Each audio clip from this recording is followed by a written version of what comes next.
ناظم آباد میں کچھ ایشو ہوا ہوگا، اس میں کوئی وہ نہیں ہے، کیونکہ وہاں پر جو سوئی گیس کی پائپیں لائنیں چینج کی گئی ہیں اس کی وجہ سے مسائل درپیش آئے ہیں. تو اس سلسلے میں ٹاؤن انتظامیہ کو ہم نے ان کو ہدایت کی ہے، ان سے کوآرڈینیشن میں بھی ہے کہ وہ جہاں انٹرنل گلیاں ہیں وہ ٹاؤنس کی ذمہ داری میں آتی ہے، تو ان کو ہم نے کہا ہے کہ وہ بھی اپنی تیاریاں مکمل کر لیں. ان کے ساتھ برسات سے پہلے جیسی پروجیکشن مونسون کی ہوئی تھی تو ہم نے تمام اسٹیک ہولڈروں کو آن بورڈ لیا تھا اور ان سے کوآرڈینیشن میں، اور الحمدللہ سچویشن اتنی بھی ویسٹ نہیں ہے اور بہتر کنڈیشن میں ہے. سلمان صاحب ابھی تو بارش کا یہ اسپیل شروع ہوا ہے، اصل بڑے مختصر ٹائم کو کل بارش ہوئی، اتنی زیادہ بھی بارش نہیں ہوئی، لیکن آج کے دن کی اور ہفتے اور اتوار کے دن کی پیشن گوئی یہی ہے، اربن فلڈنگ کا بھی خدشہ ظاہر کیا جا رہا ہے. تو تیاری ساری مکمل ہے، برساتی نالوں کی صفائی آلریڈی ہو چکی ہے. سائن بورڈز کے حوالے سے ہم نے دیکھا گزشتہ سال کیا ہوا تھا، تو یہ تمام تر انتظامات ہیں آپ کے؟ جی انتظامات تو ہم نے مکمل کر لیے گئے ہیں. نالوں کی صفائی کا کام شروع ہو چکا ہے پہلے سے ہی، یعنی کہ پہلے تو ہم جولائی میں برسات کی ہوئی، اس مہینے ہم نے پہلے ہی تیاریاں کر لی گئی تھی. نالوں کی صفائی کے حوالے سے کام شروع ہے. جہاں جہاں ایشوز آتے ہیں تو ہم کوشش ہے کہ وہاں کے اسٹیک ہولڈروں کو بھی آن بورڈ لیں. کے ایم سی کے جو مین نالے ہیں مین ہیں وہاں پہ تو ہم نے صفائی کا کام عملہ شروع کر دیا. باقی جو انٹرنل گلیاں ہیں ان کے لیے ہم نے ٹاؤن انتظامیہ ٹاؤن چیئرمینوں سے بھی کوآرڈینیشن کی ہے تاکہ ایک مشترکہ طور پر کوآرڈینیشن ہو. جس طرح عید الاضحیٰ کا ایک بڑا آپریشن ہوا، بہتر کارکردگی رہی، تو اسی طرح کوشش ہے کہ اس مونسون میں بھی تمام ادارے تمام اسٹیک ہولڈر ایک پیج پر ہوں تاکہ شہریوں کو نقصانات سے محفوظ رکھیں، اور دعا کرتے ہیں کہ اللہ تعالیٰ سے کہ یہ برسات خیر ہو، خیر کی برسات ہو. آمین. ٹھیک ہے جی، بہت شکریہ ارسلان صاحب، آپ نے پروگرام کے لیے وقت نکالا. اور جب ہم بات کر رہے تھے بارش کی، اور جب ہم بارش کے سلمان صاحب بہت شکریہ جب ہم بات کر رہے تھے بارش کی، اور جب ہم یہ دعا کر رہے تھے کہ بارش ہو جائے تو ہم ابر رحمت کی دعا کر رہے تھے، ابر کرم کی دعا کر رہے تھے. بٹ ہم یہ دیکھتے ہیں کہ کچھ علاقوں میں شدید نقصانات کا سامنا بھی کرنا پڑا ہے شہریوں کو. پنجاب کی اگر بات کی جائے تو پنجاب میں مونسون کے پہلے اسپیل نے لاہور سمیت پنجاب کے مختلف علاقوں میں تباہی مچا دی، اور مختلف حادثات میں 7 افراد جاں بحق ہوئے ہیں اب تک، جبکہ 27 سے زیادہ زخمی بھی ہوئے ہیں. جہلم کی بات کی جائے تو جہلم میں لوڈر رکشہ الٹا اور اس کے الٹنے سے 2 افراد برساتی نالے میں ڈوب گئے. مظفر گڑھ کی بات کی جائے وہاں پر دیوار گرنے سے 2 افراد جاں بحق ہوئے. پھر اوکاڑا کی بات کی جائے، اوکاڑا کی بستی میں بستی ریاض آباد ہے، وہاں پر چھت گرنے سے 5 سالہ بچی جاں بحق ہوئی. بہاول نگر کا آپ کو بتائیں تو بہاول نگر میں بھی چھت گری، 1 شخص جاں بحق ہوا. خانیوال میں آسمانی بجلی گرنے سے 1 نوجوان جاں بحق ہوا. تو یہ تمام تر کانسیکوینسز ہیں جو ہم آفٹر رین دیکھ رہے ہیں. خاص طور پہ جو بجلی کے کھمبے ہیں ان میں کرنٹ آنے سے بھی اس طرح واقع ہوئے کہ 2 بچے زخمی ہو گئے. یہ بات ہو رہی ہے مکوال کی. اچھا جی، ملتان میں سڑکوں پر بارش کا پانی جمع ہے، اور یہاں پر پھر ظاہر ہے جب ایسی صورتحال ہوتی ہے تو پھر ٹریفک کی روانی متاثر ہوتی ہے اور آمد و رفت متاثر ہوتی ہے. اب ہم نے جب لاہور کی بات کی ہے تو ذرا آپ کو مزید بھی اس حوالے سے ہمارے رپورٹر وہاں کیا منظر دیکھ رہے ہیں، کیا تیاریاں ہیں آلریڈی وہاں پر، کیا سچویشن ہے، کیونکہ پنجاب میں تو ٹھیک ٹھاک بارش ہوئی ہے. الماس خان ہمارے ساتھ لاہور سے ہیں. تو الماس بتائیے گا سب سے پہلے تو کہ بارش کی کیا صورتحال ہے، کن کن علاقوں میں ہوئی ہے، کتنی بارش ہوئی ہے؟ بالکل، یہاں پہ لاہور میں تو کل پہلی ہی بارش ہوئی ہے، اور پہلی بارش نے لاہور کو جل تھل ماضی کی طرح نہیں کیا. اربن فلڈنگ یہاں پہ نہیں ہوئی کیونکہ لاہور میں بہت زیادہ ڈیولپمنٹ ورک ہوا تھا پچھلے کچھ عرصے میں. لاہور میں جیسے یہ میں ایک سی بی ڈی کی ایک جھیل کے کنارے میں کھڑا ہوں. یہاں پہ یہ اس لیے جھیل بنائی گئی تھی کہ بارشوں کے پانی کو اسے سٹور کیا جائے، اور اس کی جو کیپیسٹی ہے یہ 50 لاکھ گیلن اس کی کیپیسٹی ہے. مطلب وہ بہت زیادہ بھی بارش ہو جائے تو اس پورے علاقے میں یہ سی بی ڈی تقریباً کوئی 4.5 سے 5 کلومیٹر لمبا یہ اس کا روٹ ہے، اور یہاں پہ اس سارے 4.5-5 کلومیٹر کا جو پانی ہوگا اس میں آ جائے گا، اس کا بہاؤ اس طرف ہے. اسی طرح لاہور میں اور بھی زیر زمین پانی کے ذخائر بنائے گئے ہیں جس میں ماضی میں بہت زیادہ سڑکوں پہ پانی کھڑا ہوتا تھا، وہ اس وقت نہیں ہے۔ ہم نے گزشتہ روز دیکھا ہے سب سے زیادہ بارش نشتر ٹاؤن کے علاقے میں 60 ملی میٹر تک بارش ریکارڈ کی گئی، لیکن وہاں پہ پانی نہیں کھڑا ہوا۔ اسی طرح لاہور کے مختلف سڑکوں پر پانی بالکل ہم نے نہیں دیکھا۔ قذافی اسٹیڈیم کے اطراف میں ہم دیکھا کرتے تھے کہ جب بھی تھوڑی سی بارش ہوتی تھی وہاں پہ بہت زیادہ پانی کھڑا ہوتا تھا، لیکن جو ماضی کی حکومت تھی یہ پنجاب میں 16 ماہ کی، اس میں بھی یہاں پہ پانی ہوا، اور موجودہ نون لیگ کی حکومت میں بھی یہاں پہ خاصا ڈیولپمنٹ ورک ہوا، تو ایک قطرہ ہم نے وہاں پہ پانی نہیں دیکھا۔ یعنی اربن فلڈنگ ہم نے کل لاہور میں نہیں دیکھی۔ اور ابھی آپ کراچی میں نالوں کی صفائی کی بات کر رہے تھے، یہاں پہ لاہور میں 12 مہینے نالوں کی صفائی کا کام چلتا رہتا ہے۔ یعنی لاہور خاصا بڑا ہے اور کراچی سے تو یقیناً چھوٹا ہی ہوگا، لیکن لاہور میں نالوں میں بھی ہم نے دیکھا ہے کہ پانی چلتا رہا، کیونکہ اس پہ جو موٹریں پمپ لگے ہوتے ہیں ان کو فوری طور پر آگے نکالنے کی کوشش کرتے ہیں۔ الماس یہ بتائے گا کہ چلے 12 مہینے تو صفائی ہوتی رہتی نالوں کی، بڑے اچھا اقدام ہے یہ بھی، بٹ مونسون سپیل سے پہلے کیا اقدامات کیے گئے تھے جس کے باعث اب ہم دیکھ رہے ہیں کہ وہاں پر پانی کی نکاسی کا بڑا اچھا عمل ہے اور وہاں پر پانی نہیں کھڑا ہو رہا سڑکوں پہ؟ بالکل، میں نے آپ کو ابھی بتایا کہ لاہور میں مختلف زیر زمین وہ پانی کے ذخائر بنائے گئے ہیں۔ اس سے تو دو فائدے ہیں، مختلف جو شاہراہوں پر پانی کھڑا ہوتا تھا وہ ڈائریکٹ اس کا بہاؤ جو زیر زمین پانی کے ذخائر بنائے گئے ہیں اس طرف ہو گیا ہے، اور شہر میں کسی جگہ پہ ہم نے پانی نہیں دیکھا، اور اس سے جو واٹر ٹیبل پانی کا جو زیر زمین پانی کے ذخائر تھے وہ بہت کم ہو گئے تھے، 700 فٹ گہرے تک جا چکے تھے لاہور کے مختلف علاقوں میں، اور کئی علاقوں میں 800-900 فٹ گہرا پانی تھا یہاں پہ لاہور میں۔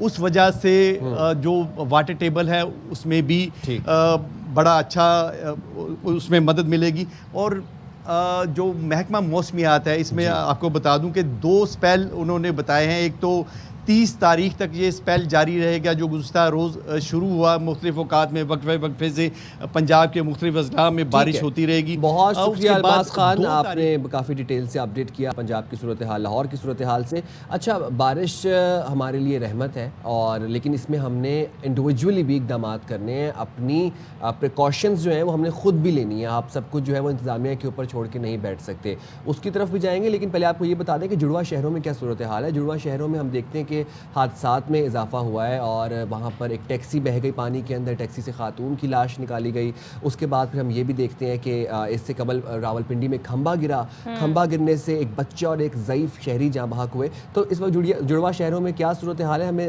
زینب علی اپڈیٹ کر رہی ہیں اس حوالے سے۔ اسلام آباد اور راولپنڈی میں بارشوں کا جو سلسلہ ہے وہ 31 جولائی تک جاری رہے گا۔ پاکستان میٹ آفس کی جانب سے کہا گیا ہے کہ آج بھی جڑواں شہروں میں بارش ہونے کا امکان ہے، اور امکان جو ہے تقریباً 65% تک ہے۔ بارش ہونے کی وجہ سے جہاں جڑواں شہروں میں موسم جو ہے ایک دم تبدیل ہو جاتا ہے، گرمی کی شدت میں کمی دیکھنے کو ملتی ہے، اور اسلام آباد کی خوبصورتی میں مزید اضافہ ہو جاتا ہے۔ اسلام آباد جیسے خوبصورت شہر جو ہے وہ نکھر جاتا ہے، وہیں پر کچھ نقصانات بھی ہوتے ہیں۔ 2 دن پہلے راولپنڈی میں ایک نالے سے ایک خاتون کی لاش ملی جو کہ نالے میں بارش کے پانی کی وجہ سے وہاں پر گر کے جاں بحق ہو گئی۔ اس کے علاوہ اسلام آباد میں آئی جے پی روڈ پر گاڑی جو ہے اس کے اوپر ایک بجلی کا کھمبا گرا جو کہ بارش کے پانی کی وجہ سے اکھڑ گیا تھا، اور موقع پر ہی باپ بیٹا جو ہے وہ جاں بحق ہوئے، جبکہ ماں اور بیٹی جو ہے وہ شدید زخمی ہوئے۔ اسی طرح ریکارڈ مدت میں سرینا چوک پر جو انڈر پاس تعمیر کیا گیا تھا وہ بھی بارش کی وجہ سے ٹوٹ گیا، جس کے بعد انتظامیہ ایکشن میں آئی اور وہاں پر مشینری جو ہے وہ لائی گئی۔ پاکستان میٹ آفس کی جانب سے بار بار اس ساری صورتحال کو دیکھ کر الرٹ جاری کیے جاتے ہیں کہ لوگ جو ہیں وہ محتاط رہیں، سولر پینلز کا خیال رکھیں، گاڑیوں کا خیال رکھیں اور درختوں سے دور رہیں۔ اسلام آباد میں موسم جو ہے اسی طرح رہے گا 31 جولائی تک، جبکہ سندھ اور بلوچستان میں کل تک اسی طرح بارشوں کا جو سلسلہ ہے وہ رہے گا۔ جی اچھا، آپ یہ دیکھیں کہ جڑواں شہروں میں تیز بارش ہے لیکن آپ کو سڑکوں پہ پانی نظر نہیں آ رہا ہے۔ کچھ حادثات جو ہوئے ہیں وہ بڑے افسوسناک ہیں، جیسے کہ وہ ٹیکسی والا واقعہ ہے، ابھی تک ڈرائیور ڈرائیور کی جو ہے وہ تلاش جاری ہے. خاتون مسافر جو ہیں وہ مل گئی ہیں پھر جو وہ ایک پول گر گیا تھا. لیکن ہم آپ کو یہی ان ساری خبروں بتانے کا مقصد بھی یہی ہوتا ہے کہ آپ لوگوں نے بھی احتیاط کرنی ہے. سب کچھ انتظامیہ گورنمنٹ پہ نہیں چھوڑنا ہے. اب ظاہر حفاظتی احتیاط کیا کرنی ہے. اب جب بارش ہوتی ہے تو جو الیکٹرک آلات ہیں آپ تو انہیں ٹچ نہیں کرنا ہے. خاص طور پہ اگر آپ گھر کے باہر ہیں کسی کی ڈور بیل نہ آپ بجائیں. کسی کے اگر آپ نے گھر جانا ہے تو آپ موبائل کال انہیں کر لیں, میسج کر لیں. بہت سے طریقے ہیں. دوسرے یہ کہ پولز جو ہوتے ہیں بجلی کے ان سے دور رہیں, ان کے قریب بھی آپ نے نہیں جانا ہے. اکثر و بیشتر ہم نے بہت سارے ایسے واقعات دیکھے. ساتھ ہی یہ بھی کوشش کیجیے گا کہ ظاہر پانی جہاں سڑکوں پہ جمع ہو جاتا ہے, بہت سارے مین ہولز ہیں وہ کھول بھی دیے جاتے ہیں کہ پانی جو ہے وہاں سے نکل جائے. تو آپ نے سڑکوں پر دیکھ کر جانا ہے. رات کو گلیوں میں سے خاص طور پہ اندھیرے میں سفر نہیں کرنا ہے. اور سڑک پر بھی جہاں کھڑنے ہیں آپ نے بڑی احتیاط کے ساتھ ڈرائیو بھی کرنی ہے اور سفر بھی کرنا ہے. 2-3 چیزیں ہیں جن کا آپ نے خیال رکھنا ہے. اور انجوائے کریں لیکن بلا ضرورت جو ہے وہ گھر سے باہر نہ نکلیں. سیدھی سی بات ہے. ہاں, اور پریکاشنری میئرز بڑے امپورٹنٹ ہیں. اور آپ ایسے, اب کراچی ہمارا شہر ایسا ہے کہ ہم یہاں پر بالکل بلا خوف و خطر بھی ایسی بارش میں جا کے بالکل انجوائمنٹ نہیں کر سکتے. تو یہ جو آپ نے مین ہول والی بات کی بڑی امپورٹنٹ ہے کیونکہ مین ہولز کھول دیے جاتے ہیں تاکہ وہاں سے سیور کا نظام جو ہے وہ نکاسی کیا کہہ رہے تھے ڈپٹی میئر کراچی کے, وہ کہہ رہے تھے جی جہاں گیس کی لائنیں ڈلی تھیں تو اس وجہ سے وہاں بارش کا پانی جمع ہے. اب یہ مسائل ہیں, وہ انتظامیہ تو آپ کو یہ کہہ دے گی جی یہ مسئلہ تھا, احتیاط آپ نے کرنی ہے. باقی تھا آپ لوگ کراچی والے تو. چلے جی ہم جاتے ہیں ایک بریک پہ, حاضر ہوں گے بریک کے بعد.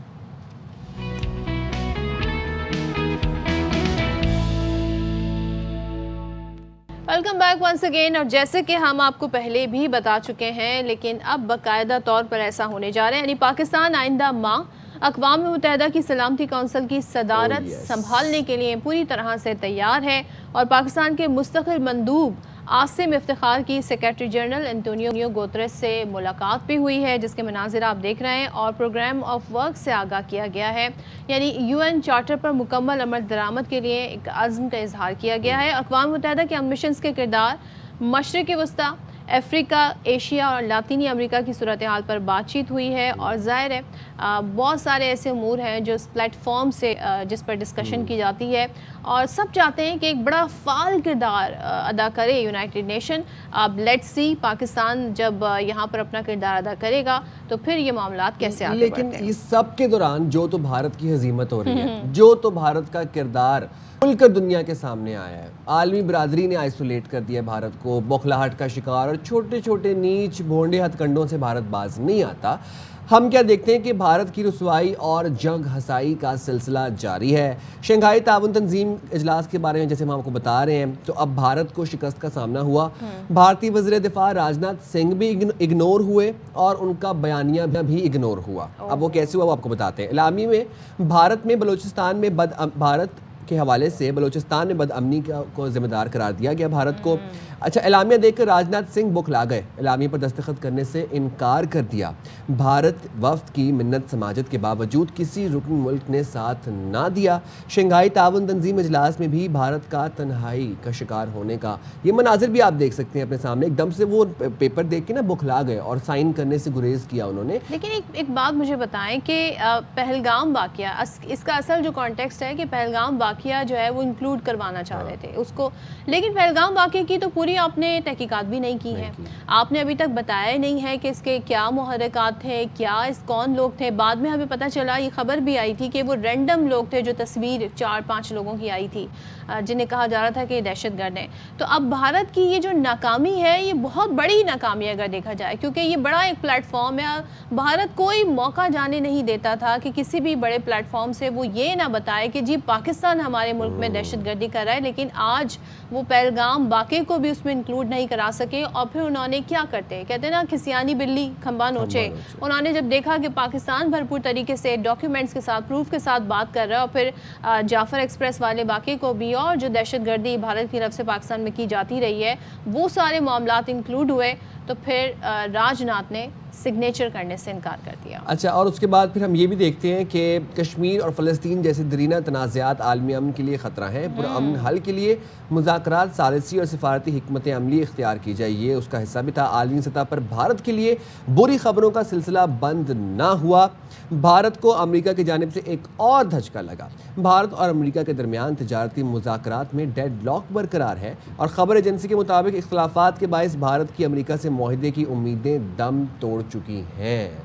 اس سے زیادہ آئسولیٹ بھارت کیسے ہو سکتا ہے؟ وہ بھارت جو کہ خطے میں اپنی بدماشی قائم کرنا چاہتا تھا، پاکستان میں اسٹیٹ سپانسر ٹیررزم کو فروغ دے رہا تھا، کالعدم تنظیموں کو سپورٹ کر رہا تھا، فنڈ کر رہا تھا، آج وہی بھارت امریکہ کے ساتھ مذاکرات میں ٹریڈ کے اوپر ڈیڈ لاک کا شکار. ڈیڈ لاک کا، اور ظاہر سی بات ہے وہ تو مان ہی نہیں رہے نا ڈونلڈ ٹرمپ کے سیز فائر کا کردار، تو پھر ڈیڈ لاک تو رہنا ہی ہے. اچھا جی، اب ایک منظر آپ کو یاد ہوگا جب بلاول بھٹو وزیر خارجہ ہوا کرتے تھے، اور جب وہ گئے تھے انڈیا جانا پڑا تھا انہیں، اسی طرح کی کچھ سمٹ تھی اس میں، تو وہاں پہ بڑا ایک کولڈ ہمیں بیہیویئر نظر آیا تھا ان کے جو فارن منسٹر ہیں ان کا. لیکن کل ہم نے دیکھا شنگھائی تعاون تنظیم میں جب وزیر دفاع خواجہ آصف نے بھارتی ہم منصب کو نظر انداز کیا، لیکن اس میں ہم دیکھ رہے ہیں کوئی ڈس ریسپیکٹ کا پہلو نہیں تھا، بس انہوں نے خاموشی سے جی بات نہیں کی اور آگے بڑھ گئے. شنگھائی تعاون تنظیم اجلاس کے موقع پر خواجہ آصف اور راج ناتھ الگ الگ ہمیں کھڑے نظر آئے، جبکہ دونوں پڑوسی ملک ہیں، اور گروپ فوٹو کے موقع پر بھی خواجہ آصف نے کافی فاصلہ برقرار رکھا. یہ منظر آپ دیکھ لیں، یہ اس وقت کے منظر ہے جب باقاعدہ فوٹو سیشن ہونا تھا. وزیر دفاع خواجہ آصف کو پروٹوکول زبردست دیا گیا، لیکن ہم دیکھ رہے ہیں راج ناتھ جو ہے وہ کافی ہمیں آئسولیٹ نظر آئے. سو یہ بھارت کی ایک، یہ تو ظاہر ہے کہتے ہیں نا، آپ اس کو کہہ سکتے ہیں یہ آپٹکس ہیں، یہ ہمیں نظر آ رہا ہے، لیکن بھارت باقیاتاً اگر ہم خطے کی بات کریں تو اس وقت تنہائی کا شکار ہے. وہ ملک جن کے ساتھ وہ بتاتا تھا کہ ہماری دوستی ہے یا یہ ملک ہمارے حمایت میں آئے ہیں، آج ہمیں بھارت کی حمایت میں کوئی نظر نہیں. بالکل جی، تو اس حوالے سے بات بھی کر لیتے ہیں. ماہر بین الاقوامی امور ہما بقائی صاحبہ ہمارے ساتھ موجود ہیں. بہت شکریہ ہما بقائی صاحبہ، good morning to you. Shanghai تعاون تنظیم اجلاس کے مشترکہ اعلامیے میں بھارت پہلگام کا ذکر شامل نہ کر سکا. پھر ہم نے دیکھا کہ راج ناتھ سنگھ بوکھلاہٹ کا شکار ہو گئے، سگنیچر کرنے سے گریز کیا انہوں نے. خواجہ آصف صاحب بھی ہم نے دیکھا ہمارے وزیر دفاع ہیں، انہوں نے اگنور کیا سم وٹ راج ناتھ سنگھ کو. بھارت ہم دیکھ رہے ہیں تنہائی کا شکار ہے، اور ٹوٹلی بھارت کا بیانیہ مسترد ہو چکا ہے، لیکن پھر بھی بھارت جھوٹ اور سازش سے باز نہیں آ رہا. کیسے دیکھتی ہیں آپ؟ دیکھیے، لارجلی میں تو سمجھتی ہوں کہ یہ پاکستان کی تواتر کے ساتھ ایمٹی ریٹرک کا استعمال کرنے کے بجائے ایک بہت واضح اور فعال tangible evidence consistently for years now جو ہم نے پرووائڈ کیے، اس کے نتیجے میں آج آپ نے ایس سی او میں یہ صورتحال دیکھی. آپ بالکل بجا فرما رہے ہیں، بھارت چیک میٹ ہوا ایس سی او میں، اور اس کی وجہ یہ ہے کہ جنرل عاصم ملک نے جو پریزنٹیشن دی اس میں اتنے فیکٹس تھے جن کو کاؤنٹر نہیں کیا جا سکتا. فار ایگزامپل، کے پی کے اور بلوچستان میں ہی صرف 84 آپریشنز ایسے ہوئے جس میں وہ لوگ پکڑے گئے جو بھارت سے سپورٹ کیا جاتا تھا ان کو. تو یہ ایویڈنس وہاں پر پیش کی گئی. اس کے ساتھ ساتھ خواجہ آصف نے جو بلوچستان کا مقدمہ لڑا اس میں بھی ایویڈنس موجود تھی. تو ریفیوٹ کرنے کے لیے صرف یہ کہہ دینا کہ آپ یہ سب کر رہے ہیں اور اس کے پیچھے کوئی ایویڈنس ہے اس کو بیک نہ کرنا، تو ریجنل آرگنائزیشنز میں تو یہ نہیں چل سکتا. بالخصوص ایس سی او کا سٹرکچر ذہن میں رکھیے. ایس سی او کا ایک سب سٹرکچر ہے جس کو ہم کہتے ہیں RATS, regional anti terrorism structure, اور وہاں پہ انٹیلیجنس کولیبریشن ہوتی ہے، ایکسرسائزز ہوتی ہیں، اور پاکستان اس کا ایک بہت فعال بڑا حصہ ہے. اور گلوبلی بھی لوگوں کو پتہ ہے کہ پاکستان اس وقت وہ چوتھا ملک ہے جس میں ٹیررزم اور ملیٹنسی بہت بری طرح جاری ہے، اور وہ واحد ملک ہے جس نے اپنے وسائل سے ٹیررزم کو فائٹ کیا ہے. لیکن اس کے ساتھ ساتھ اپنا جو پورا سمجھے مقدمہ ہے وہ بہت واضح طور پر انٹرنیشنل کمیونٹی کے سامنے رکھا ہے. ایک گزارش اور کرنا چاہتی ہوں، یہ صرف ایس سی او کا مسئلہ نہیں ہے. ایس سی او میں بھی اور برکس میں بھی، دونوں ریجنل آرگنائزیشنز میں بھارت اپنے ڈبل گیم کی وجہ سے بری طرح ایکسپوز ہوا ہے. وہ اپنی مفاد کے لیے ان آرگنائزیشن سے جڑا رہتا ہے، لیکن یہ آرگنائزیشن کیوں بنی اور کیوں جڑی اس کے خلاف کام کرتا ہے آؤٹ سائڈ. بھارت تو تقریباً وہ ایک آڈ ون آؤٹ ہو گیا ہے، چاہے وہ ایس سی ہو چاہے برکس ہو، اور اس کی واضح عکاسی آپ نے کل SCO کی میٹنگ میں دیکھی. And of course we must give due کہ ہمارے جو دونوں ریپرزینٹیو تھے, نیشنل سیکیورٹی ایڈوائزر بھی اور خواجہ آصف بھی, انہوں نے بہت مثبت طور پر پاکستان کا کیس پیش کیا. تو پہلگام آ نہیں سکتا, اس لیے نہیں کہ انہوں نے کوئی پاکستان کو فیور کی کہ پہلگام نہیں آیا, اس لیے کہ انڈیا کچھ ایسا پیش نہیں کر سکا کہ پہلگام کو اس میں انکلوڈ کیا جائے. اور جعفر ایکسپریس کا ذکر آیا کیونکہ ٹینجیبل ایویڈنس موجود تھی. تو یقیناً جیسے کہ آپ بھی کہہ رہی ہیں ڈاکٹر ہما کہ یہ تو کیونکہ پاکستان نے بتایا کس طریقے سے بلوچستان میں بھارت دہشت گردی کرا رہا ہے, یہ بڑی ہماری سفارتی کامیابی ہے. پہلگام کا واقعہ اس لیے نہیں انکلوڈ ہو سکا, ثبوت نہیں تھے, لیکن ساتھ میں یہ بتائیے کہ بہت جس ٹائم پر یہ واقعہ ہوا تھا پاکستان نے تو پیشکش کی تھی کہ آپ جس سے بھی چاہیں تحقیقات کرا لیں, ایک ٹرانسپیرنٹ آپ انکوائری کرا لیں, لیکن بھارت نے وہ آفر بھی قبول نہیں کی. اس کا مطلب یہ ہے کہ سچ کا سامنا نہیں کرنا چاہتا بھارت. بھارت تواتر کے ساتھ ایک مومنٹم ہے, اس پہ چلنا چاہتا ہے. اس نے ایک مومنٹم بلڈ کیا تھا, پاکستان ٹیرر اسپانسرنگ اسٹیٹ ہے, ٹیرر اسپانسرنگ اسٹیٹ ہے, اور پاکستان نے بہت سائنٹیفکلی, اسٹریٹجیکلی, ایویڈنس کے ساتھ اس کو کئی سالوں سے کاؤنٹر کرنے کی کوشش کی. میں آپ سے گزارش کروں, شرم الشیخ میں بھی پاکستان کا جو موقف تھا وہ منموہن سنگھ نے مان لیا تھا بلوچستان کے حوالے سے کہ بلوچستان میں انڈیا ملوث ہے ٹیررزم میں, کراس بارڈر ٹیررزم میں فرام افغانستان. لیکن جب منموہن سنگھ واپس گئے انڈیا, تو ظاہر ہے کہ ان پر اتنا پریشر پڑا کہ وہ مکر گئے. جو امریکن جنرلز ہیں جنہوں نے افغانستان میں سرو کیا ہے, ان کی جو ٹیسٹیمونیلز ہیں وہ کتابوں میں چھپے ہوئے ہیں, جس میں وہ واضح طور پہ کہتے ہیں کہ بھارت کا ایک منفی کردار ہے افغانستان کی زمین کو پاکستان کے خلاف استعمال کرنے میں. تو آپ سمجھیں کہ over whelming, over arching evidence ہے اس وقت پاکستان کے سامنے, اور جو اس نے SCO میں بہت واضح طور پہ بہت فعال طریقے سے پیش کی. تو یہ وکٹری پاکستان کی ہے, اور پاکستان کی اس محنت کی ہے جس سے اس نے انڈیا کے جھوٹ کو کاؤنٹر کیا ہے. کیونکہ ایک زمانے میں انڈیا بالکل ان ہوا تھا انٹرنیشنل کمیونٹی کے ساتھ, اور وہ اپنے کلاؤڈ کو, اپنے ڈپلومیٹک کلاؤڈ کو استعمال کرتا تھا, اور اس کے ساتھ ساتھ اس نے ایک پروپیگنڈا مشین, آپ کو پتہ ہے ڈس انفارمیشن کی ایک پوری مشینری چلائی ہوئی تھی جو یورپ نے ایکسپوز کی, اور وہ اوریجنیٹ کرتی تھی نیو دہلی. جی, ڈس انفو لیب, بالکل صحیح فرما رہی ہیں آپ. سو آئی تھنک بھارت کی جو اسٹریٹجی تھی, جو جھوٹ کا انہوں نے ایک پہاڑ کھڑا کیا تھا, اس کو بہت محنت سے پاکستان نے کاؤنٹر کیا ہے. اور جیسے کہ ہم کہتے ہیں کہ ہم کوئی نیریٹو بلڈ کر رہے ہیں, ہم ٹرانسپیرنٹلی سچ پیش کر رہے ہیں. بالکل, بہت شکریہ مبتائی صاحبہ, آپ نے پروگرام کے لیے وقت ملا. اور شی واز رائٹ کہ ہم ٹرانسپیرنسی ڈیمانڈ کر رہے ہیں, ہم تفتیش ڈیمانڈ کر رہے تھے, ہم اور کچھ نہیں ڈیمانڈ کر رہے ہیں, اور اس سے بھی بھارت بھاگ گیا. بالکل, یہ ہوتا ہے پروپیگنڈے اور سچ میں فرق. تو یہاں پر ہم بریک لیتے ہیں, بریک کے بعد واپس آتے ہیں.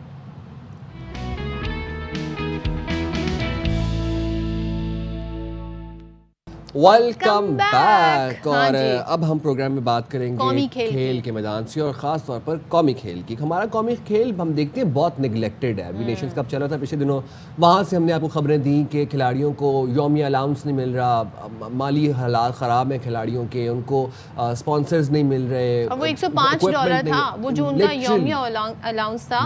اور سوچیں ہم سیمی فائنل میں بھی پہنچے, فائنل ہم نہیں جیت سکے, لیکن ایٹ لیسٹ ہماری ٹیم کچھ کر کے تو دکھا رہی تھی نیشنز کپ میں.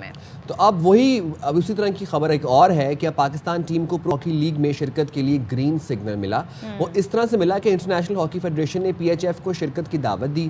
اچھا, اب نیوزی لینڈ کی ٹیم مالی وسائل کے باعث اس لیگ سے دستبردار ہو گئی, اور پھر پاکستان کو موقع ملا اس کے بعد, اور ان کو پاکستانی ٹیم کو مدعو کیا گیا. اب ایشو یہ ہے کہ آج جواب دینا ہے ہم نے فائنل, لیکن قومی ہاکی ٹیم کی شرکت بھی مالی وسائل سے مشروط ہے. مطلب ہماری قومی ٹیم جو ہے ہاکی کی, اس کو بھی مالی چیلنجز ہیں. اسپانسر کا ہوگا, انویسٹمنٹ کا ہوگا, کھلاڑیوں کے مالی وسائل کا ہوگا. اس پہ مزید بات بھی کریں گے. میں نے سنا ہے شرکت کے لیے $25 لاکھ دینے پڑیں گے. مجھے ایک بات بتائیں, ہم اپنے کھلاڑیوں کو یومیہ $105 نہیں دے رہے تھے, تو یہاں ہم $25 لاکھ دیں گے, اور کیوں نہیں؟ اگر ہماری کہتے ہیں نا, اگر ہم اتنا فوکس کرتے, محنت کرتے اپنی ٹیم پر,